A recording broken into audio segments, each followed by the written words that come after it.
Even Chandrababu Naidu కూడా తక్కువ అంచనా వేయొద్దు అని అన్నాడు జగన్ సినిమాలో. ఎవరిని కించపరచడం కానీ అవమానించడం కానీ ఇంకోటి ఏవీ లేదు, సాఫ్ట్ గా కూల్ గా సాగిందంటే. ఏ నెగిటివ్ దాంట్లో చూపిస్తే దీంట్లో ఏ నెగిటివ్ చూపించలేదు. జగనే స్వయంగా అంటాడు చంద్రబాబు నాయుడుతో మనం ఎదుర్కోబోతున్నాం రాజకీయాల్లో, ఎలక్షన్లో 2014లో తక్కువ అంచనా వేయొద్దు అని అంటాడు. డైలాగ్స్ అసలు అభివాదం చేసే స్టైల్ జీవా గారి అయితే యాజ్ ఇట్ ఈస్ దింపేశారండి జగన్మోహన్ రెడ్డి గారు. జై జగన్, జై జగన్, జోహార్ వైఎస్ఆర్. లేదు ఎవరిని ఇక్కడ విమర్శించారు. పవన్ కళ్యాణ్ గారి క్యారెక్టర్ లేదు. అతను కూడా చాలా మంచి వ్యక్తి. పవన్ కళ్యాణ్ కూడా ఎక్కడా లేదు, అటువంటి క్యారెక్టరే లేదు.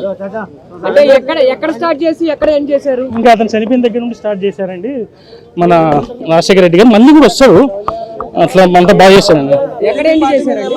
ఏం చేసేది విజయంతో ఏం చేశాడు. అన్ని బాగున్నాయి, అన్ని సీన్స్ బాగున్నాయి. మీరు ఖచ్చితంగా ఎవ్రీ సెకండ్ ఎవ్రీ మినిట్ బాగా ఎంజాయ్ చేస్తారు. సారీ, చాలా బాగుంది అసలు, next level. Very nice, very nice, very nice. అందరూ బాగా ఎంజాయ్ చేయొచ్చు ఈ మూవీని. బాగా ఇంకా ఎక్కువ హిట్ అవుతుంది. జగన్ గారిని జగన్ గారి లాగానే చూపించారు అనమాట. జగన్ ఈ సినిమాలో చూస్తే తెలుస్తుంది. గమనించండి, ఈ విషయంలో నేను చెప్పుకోవాల్సింది ఏంటంటే శర్మిలాక్ లేదు ఇందులో. శర్మిలాక్ లేక నాకు చాలా బాధ వేసింది, కళ్ళ నీరు గారిపోయి శర్మిలాక్ లేక. కాబట్టి జగన్ గారు ఫేవర్గా తీసుకున్న సినిమా చాలా బోరింగ్గా ఉంది. సినిమా పెద్ద ఇంట్రెస్ట్గా అయితే లేదు. ఒక రకంగా చెప్పాలంటే వివేకానంద రెడ్డి గారు కూడా లేదు.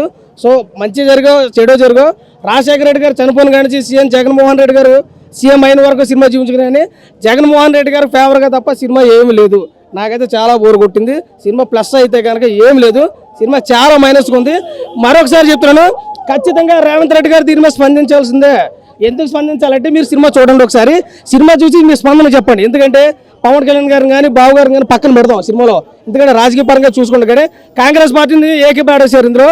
కాబట్టి సినిమా ప్రతి ఒక్కరు చూడండి అని నేను అన్న, కానీ చూస్తే కనుక స్పందించండి. రాజశేఖర రెడ్డి గారు సార్ ఆయన మరణాంతరం జరిగిన స్టోరీ, సీఎం గారు జగన్మోహన్ రెడ్డి గారు సీఎం అయినండి అక్కడ వరకు నుంచి జరిగిన అంటే పార్ట్ 3 ఉంటుందో ఉండదో తర్వాత మనకు తెలియదు. కానీ ఒక పార్ట్ 3 అయితే కనుక నిజంగా జగన్ గారు రేసు పడేసుకుని సినిమాలో ఇప్పుడున్నటువంటి పరిస్థితులను బట్టి సినిమాలో ఏదైతే కనపడలేదు. అంటే సీఎం కాకముందు జగన్ గారు ఉన్నటువంటి స్టోరీనే తీసుకున్నారు. కాబట్టి ఖచ్చితంగా రేవంత్ రెడ్డి గారు మీకు దండం పెడతాను, మీరు స్పందించండి. శర్మిలాక్ లేదు, చాలా బాధ అవుతుంది. వివేకానంద రెడ్డి గారు కూడా లేరు, మాకు కూడా చాలా బాధగా ఉంది. కాబట్టి మరొకసారి అందరికీ విన్నపం చేసుకుంటాను. నేను విన్నాను, నేను ఉన్నాను అన్నాడు, కానీ సినిమాలో అంత అయితే ఏం కనపడలేదు, చాలా బోరుగా ఉంది. Thank you so much. అస్సలు బాగలేదు, ఏం లేదు. జీవా గారు పర్ఫార్మెన్స్ చేయలేదు. జీవా గారి కంటే ముందు తీసుకున్నాడు, మనోడు ఇంకా బాగా తీసుకున్నాడు, కానీ పర్ఫార్మెన్స్ అయితే లేదు. సినిమా అయితే చాలా బోరింగ్ ఉంది నాకైతే. థ్యాంక్ యూ సో అన్న. రేటింగ్ అయితే నేను 1.5 అయితే వచ్చి అంతమించి ఇవ్వడం లేదు. అందరూ చూడొచ్చు అలా నార్మల్. ఎవరి అంటే ఒకరిని తక్కువ చేసి అలా లేదు, ఈక్వల్ గా చూపించారు. ఏం లేదు, ఓన్లీ జగన్మోహన్ రెడ్డి గారు వాళ్ళ ఫాదర్ గురించి వాళ్ళ కంప్లీట్ స్టోరీ ఉంది అంతే. పవన్ కళ్యాణ్ గారి నుంచి లేదు. చాలా బాగుంది, కానీ ఈ మూవీ మొత్తంలో ఏకైక మైనస్ పాయింట్ ఏంటంటే ఒకరిని హీరోలా చూపించడం కోసం ఒకరిని విలన్లా చూపించాల్సి వస్తుంది. జనరల్గా మూవీస్లో సినిమాటిక్ లిబర్టీ అంటారు, కానీ జగన్ని హీరోలా చూపించడంలో నాకు ఎటువంటి ప్రాబ్లం లేదు. ఎందుకంటే నేను ఏ పార్టీకి సంబంధించిన వ్యక్తిని కూడా కాదు ప్రస్తుతానికైతే. కానీ సోనియా గాంధీ గారిని విలన్లా చూపించే ప్రయత్నం అయితే చేశారు. If you can't defeat him destroy him అనే పేరుతో పోస్టర్ రిలీజ్ చేశారు, ట్రైలర్లో కూడా ఉంది. కానీ అది మూవీలో మాత్రం ఆ పార్ట్ డెస్ట్రాయ్ హిమ్ అనే పార్ట్ మ్యూట్ చేశారు. సో మూవీలో చేస్తే సరిపోదు, ఆ పోస్టర్ డిలీట్ చేయాలి, ట్రైలర్లో కూడా మ్యూట్ చేయాలి. ట్రైలర్లో ఇప్పుడు ఆల్రెడీ అప్లోడ్ చేసిన దాంట్లో మ్యూట్ చేయడం కుదరదు అంటే ట్రైలర్ డిలీట్ చేయాలి. ఇప్పుడు కూడా మూవీలో తీసేసినప్పుడు మరి మ్యూట్ చేసినప్పుడు సోషల్ మీడియాలో కూడా తీసేయాలి కదా. ఇప్పుడు కూడా లైవ్ ఇంకా వాళ్ళ ఫేస్బుక్ పేజ్లో చూశాను, ఇంకా ఉంది 3 Autumn Leaves ప్రొడక్షన్ హౌస్. నేను యాక్చువల్లీ మైవి రాఘవ గారిని వాట్సాప్లో కూడా మెసేజ్ పెట్టాను, వాళ్ళ ఫేస్బుక్లో కూడా మెసేజ్ పెట్టాను, వాళ్ళ ఆఫీస్ కూడా వెళ్ళి అడిగాను. మీరు సోనియా గాంధీని ఇలా వీళ్ళలా చూస్తున్నారు కదా, మీరు ప్రూఫ్ ఉందా, సోనియా గాంధీ గారు ఇలా అన్నారు అని మీకు ప్రూఫ్ ఉందా, ప్రూఫ్ ఉంటే చూపించండి అని అడిగాను. అయితే ప్రూఫ్ ఏం లేదు, నా సినిమా నా ఇష్టం, మీరేం చేసుకుంటారు మీ ఇష్టం అన్నారు. అతను అనడంలో అలా కూడా తప్పలేదు. Is a director, it is his opinion, his wish. కానీ నేను కాంగ్రెస్ పార్టీ పర్సన్ కార్యకర్త ఆర్ సమ్ పొజిషన్ ఏం లేకపోయినా కానీ తెలంగాణ ఇచ్చింది మాత్రం సోనియా గాంధీ గారు కాబట్టి ఆమెని విలన్లా చూపించడం అనే చేసిన ప్రయత్నం ఏదైతే ఉందో అది బ్యాక్అవుట్ అయినప్పుడు సోషల్ మీడియాలో కూడా డిలీట్ చేయాలి అనేది నా ఉద్దేశం. రిలీజ్ చేయడానికి ఎలక్షన్స్ కి సపోర్ట్ ఉంటుందని రిలీజ్ చే- చేస్తున్నారు.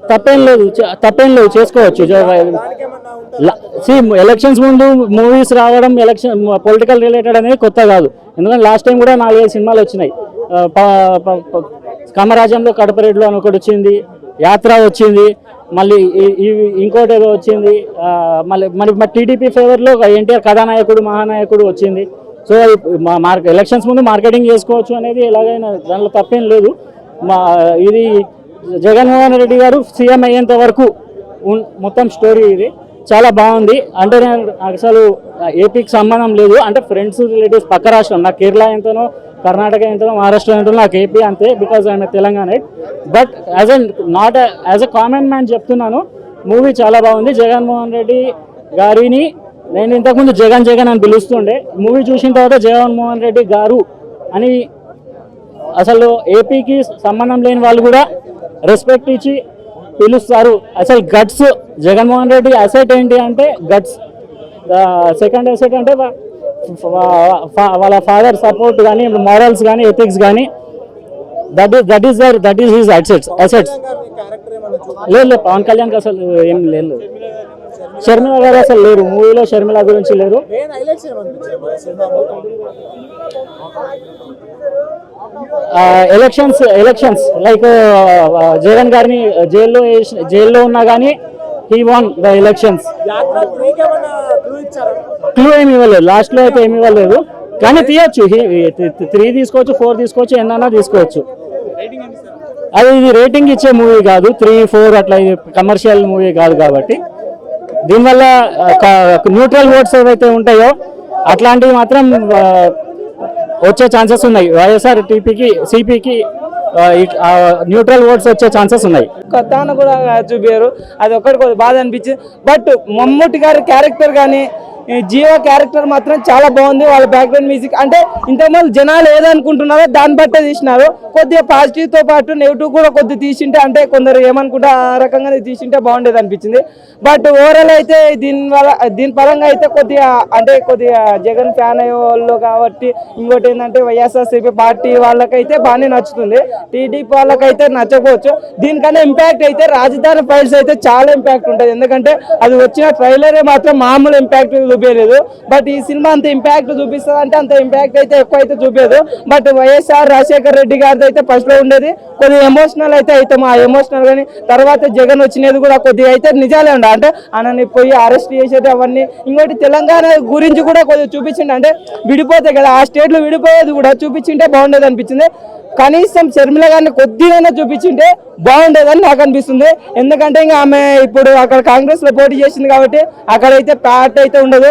బట్ ఇదైతే అంత ఏమైతే ప్లస్ అయితే కాదు, జగన్ కి అయితే అంత ఏమైతే లేదన్న. కాకపోతే కొద్దిగా చంద్రబాబు నాయుడు కూడా కొద్దిగా డౌన్ చేసిండు, అండ్ డౌన్ చేయకుండా కరెక్ట్ ఎట్లా ఉండేది అట్లా చేస్తే బాగుంటది. సోనియా గాంధీ నిజంగా అంటే వాళ్ళు తొక్కాలనుకునేది, జగన్ తొక్కాలనుకునేది కూడా కరెక్ట్ చూపించింది. ఏంటంటే మన ఆంధ్రప్రదేశ్ని కానీ తెలంగాణ తెలుగు రాష్ట్రాలను తొక్కాలని అప్పుడు సెంట్రల్ లో ఎంతో చూసిండ్రు, అది మాత్రం బాగా చూపించింది. అదైతే నాకు బాగా అనిపించింది. ఓవరాల్ అయితే సినిమా లవర్స్ కంటే ఓ రకంగా ఉంది. బట్ ఫ్యాన్స్ కి వైసీపీ కానీ లేదంటే జగన్ ఫ్యాన్స్ కి మాత్రం మంచి బాగానే వాళ్ళకైతే హ్యాపీగా అనిపిస్తుంది. టీడీపీ వాళ్ళకైతే కొద్దిగా నెగిటివ్. అన్నా ఇప్పుడే యాత్ర చూసినా అన్న, ఈ సినిమా ఎవరు చూడాలంటే ప్రతి ఎక్కలు వాళ్ళ థియేటర్స్ లో సినిమా చూడాలన్న. సినిమా మాత్రం చాలా బాగుందన్న. జై జగన్ అని చెప్పుకోవచ్చు అన్న. నాది తెలంగాణ అన్న, కానీ ఆంధ్ర పాలిటిక్స్ తెలీదు, కానీ సినిమా చూసినంతసేపు గూస్ బంప్స్ అన్న. నేను అంటే జగన్ గారికి ఫ్యాన్ అయిపోయానని చెప్పుకోవచ్చు అన్న. అంటే ఆ రేంజ్ లో తీశారు సినిమా అనేది. రియల్ స్టోరీయో లేక కల్పితమో తెలియదు కానీ అసలు నెక్స్ట్ లెవెల్ అని చెప్పుకోవచ్చు. సినిమా మాత్రం మాస్టర్ పీస్ అని చెప్పుకోవచ్చు అన్న. జగన్ ఫ్యాన్స్ కి వైఎస్ఆర్సీపీ ఫ్యాన్స్ కి మాత్రం హై ఫీస్ట్ అని చెప్పుకోవచ్చు, పండుగ వాతావరణం చెప్పుకోవచ్చు.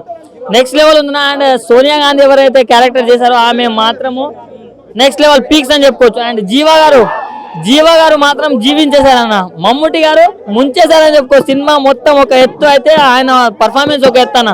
ప్రతి ఒక్కటి చాలా అంటే చాలా బాగా చేశారని. ఆయన ప్రతి ఒక్క క్యారెక్టరైజేషన్ నెక్స్ట్ లెవెల్లో ఉంది. సో ప్రతి ఒక్కరు వచ్చి ఫ్యామిలీతో చూడాలని చెప్తున్నాను. చాలా బాగుంది అన్న. చంద్రబాబు గారి క్యారెక్టర్ కూడా ప్రతి ఒక్కరు బాగానే చేశారంటే జగన్మోహన్ రెడ్డి ఒక పొలిటికల్ సూపర్ స్టార్. ఇంతవరకు సినిమాల్లో సినిమా హీరోలు సినిమా తీస్తే ఎట్లుంటారు చూసారు కదా. ఒక సినీ స్క్రీన్ 70mm స్క్రీన్ పైన వైఎస్ జగన్మోహన్ రెడ్డి, వైఎస్ జగన్ అనే నేను అంటే గూస్ బంప్స్. ఇది ప్రతి జగన్ జర్నీ ప్రతి ఒక్కటి హిస్టరీనే. జగన్ వల్ల చనిపోయిన తర్వాత చాలా కేసులు పెట్టి జైలు వేసే ఫ్యామిలీ రోడ్డు పైన పెట్టారు. కానీ తగ్గకుండా 2010లో ఓడిపోయాడు. కానీ 2019లో 152 సీట్లతో అదొక హిస్టరీ. ఇప్పుడు యాత్ర వాళ్ళ నాన్న చరిత్ర యాత్ర అని పేరు పెట్టి వైఎస్ఆర్ అని కూడా పెట్టలేదు. యాత్ర అని పేరు పెడితేనే బాక్స్ ఆఫీస్ బద్దలైపోయింది. జగన్ అధికారులకు వచ్చాడు. ఇప్పుడు యాత్ర 2 అని పెట్టి జగన్మోహన్ రెడ్డి పడ్డ స్ట్రగుల్స్ ని కళ్ళ గట్టినట్టు చూపించాడు. Mahi Raghava super direction. జీవా అనే వ్యక్తి తమిళ యాక్టర్ అయినా కూడా జగన్ యొక్క హావభావాలు అసలు ఒక జగన్ అనే వ్యక్తి ఎలా బిహేవ్ చేస్తాడో ఎగ్జాక్ట్ గా చేశాడు. పాత్రలో జీవించేశాడు యాక్చువల్ గా. ఇంకొక హిస్టరీ ఏంటంటే ఒక పొలిటికల్ నాయకుడు ఒక సీఎం క్యాండిడేట్ ఒక బయోగ్రఫీ 70mm స్క్రీన్ పైన తీస్తే అది 70mm స్క్రీన్ లో వైఎస్ జగన్మోహన్ రెడ్డి నేను అని ప్రమాణ స్వీకారం చేస్తాడు. అదొక వైఎస్ జగన్మోహన్ రెడ్డిగా చెల్లింది. పాలిటిక్స్ 152 సీట్లు కొట్టాలని జగన్మోహన్ రెడ్డి